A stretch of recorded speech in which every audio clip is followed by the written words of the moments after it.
પોતાના છોકરાઓને બચાવવા માટે મા બાપ ક્યારેક એટલો બધો અતિરેક કરી બેસે, એટલો બધો એને કંટ્રોલમાં રાખી લે કે પછી છોકરો પોતે પોતાનું આત્મવિશ્વાસ, પોતાનો અંદરની જે ખુમારી, અંદરની જે ખુદારી છે ને, આમ ગભરૂડું થઈ જાય. અતિરેક જ્યારે માતા પિતા બંધનો ન કરી નાખે ત્યારે બાળક આમ કબૂતર જેવું થઈ જાય.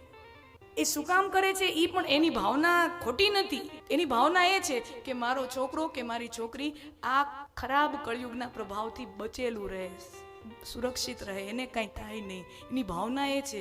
તો મોબાઈલનો જમાનો નહોતો કે આપણા વારંવાર માતા પિતા આપણા સંપર્કમાં રહી શકે, તો અહીંયા પણ એ ચિંતા હતી. અને ત્યારે આ વસ્તુ હવે આ ઉંમરે મને સમજાય છે કે ત્યારે એ જે પગલું એ લોકોએ ભર્યું હશે, કેટલું એને કેટલી હિંમત કરી હશે આપણા મા બાપે. ત્યારે આપણે એ કરી શક્યા તો કંઈક મેળવી શક્યા. મારી મમ્મીએ મને આ બધી વસ્તુઓની જ્યારે શરૂઆત થઈ ને, બાર ગામ જવાની, દોઢ મહિના, બે મહિના, બહુ નાની ઉંમરે 10મું ભણતી, 8મું 9મું ભણતી તો 3 મહિના, 4 મહિના ક્રિકેટના કેમ્પમાં, કોચિંગમાં, ટુર્નામેન્ટની અંદર જતી.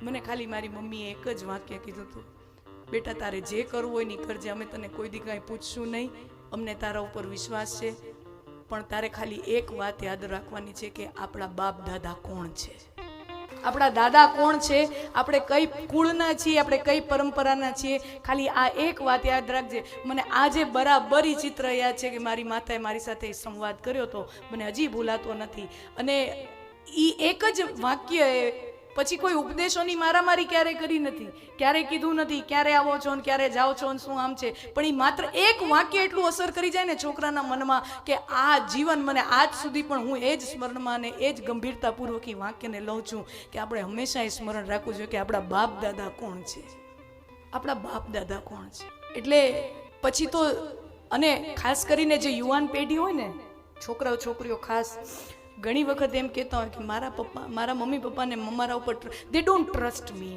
દે don't give me space, they don't trust me. My dear friends, trust is never gotten, trust is never given, trust is earned. વિશ્વાસ છે ને કોઈ એમને ન મૂકે, વિશ્વાસ કમાવવો પડતો હોય છે, વિશ્વાસ કમાવવો પડતો હોય છે. આપણે એવા વ્યક્તિત્વનું નિર્માણ કરવું પડતું હોય કે પછી આપણા મા બાપના હૃદયમાં ધરપત થઈ જાય કે ના, ગમે તે થાય, મારા છોકરા કે છોકરી કોઈ દી ખોટું પગલું.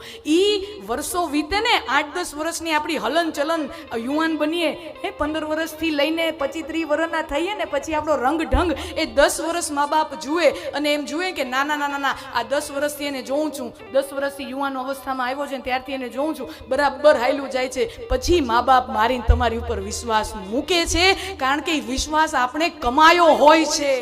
विश्वास कमाना पड़ता है, ऐसे ही नहीं मिल जाता, विश्वास कमाना पड़ता है.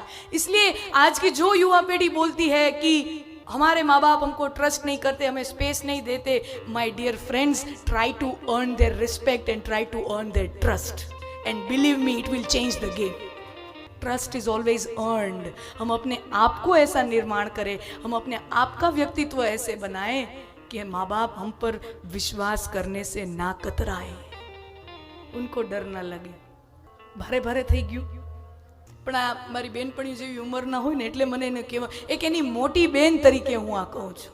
ઘણી વખત આગળ પ્રસંગે ઘણા બધા એવા આવે છે, ઘણી વખત મા બાપ જે વસ્તુ સમજાવી ન શકતા હોય, વડીલો જે વસ્તુ સમજાવી ન શકતા હોય ને, મિત્રો એ વસ્તુ સમજાવી જતા હોય છે. મિત્રોની વાત અસર કરી જાય, મોટા ભાઈ બહેનની વાત અસર કરી જાય. મિત્રો ઘણીવાર મા બાપની વાત એટલી અસર ન કરે, પણ મિત્રોની વાત અસર કરી જાય. હું તમારી એક મિત્ર બનીને અને તમારી એક મોટી બેન કે બેનપણી જે તમે મને માનતા હો એ રીતે હું તમારી સાથે આ વાત કરી રહી છું. ઈ સંબંધના નાતે હું આ વાત કરી રહી છું. Trust is earned. અને થોડીક તો પોતાનું વ્યક્તિત્વ દરેક, ખાસ કરીને પુરુષો તો દરેક રીતે પોતપોતાનું જાળવી લેતા હોય છે. ખાસ કરીને અહીંયા બેઠેલી દીકરીઓ, મારી નાની બહેનોને મારે એટલું કહેવું છે, બહારની દુનિયાને ઓળખવી, બહારની દુનિયાને સમજવી, બહારના લોકોને સમજવા અને એ રીતે આપણું વર્તન શીખી જવું, આ આજના સમયની બહુ મોટી માંગ છે આજની યુવાન સ્ત્રીઓ પાસેથી. એટલું તો લુચ્ચું, એટલું તો ચતુર, એટલું તો શ્રૂડ દરેક યુવાન છોકરીએ બનવું જ જોઈએ કે કોઈ આપણો ખોટો ફાયદો ન ઉઠાવી લે, કોઈ આપણને છેતરી ન લે, કોઈ આપણને ભોળવી ન લે.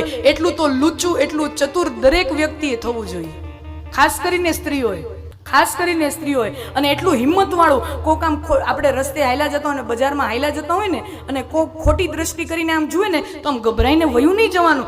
આમ તમે ખાલી એક પ્રયોગ કરજો, ખાલી તમે આમ કરીને જોશો ને, બહુ બોલાચાલી નહીં કરવાની, બહુ ઝઘડો નહીં કરવાનો, કાંઈ નહીં કરવાનું, પણ નીચું જોઈને નહીં વયું જવાનું. આંખમાં આંખ નાખીને ખાલી આમ કરી નાખવાનું. ધળ ભલ ભલો છે ને ધ્રુજી ઉઠે એકવારમાં. તો એ દરેક સ્ત્રી આજે કારણ કે આપણે બધી છોકરીઓને બહાર ભણવા મોકલીએ છીએ, બારે કોઈ પછી ભણ્યા પછી ઓબ્વિયસલી કોઈ સારું કરિયર પસંદ કરે તો એ પ્રમાણે એને આપણે કરે છે.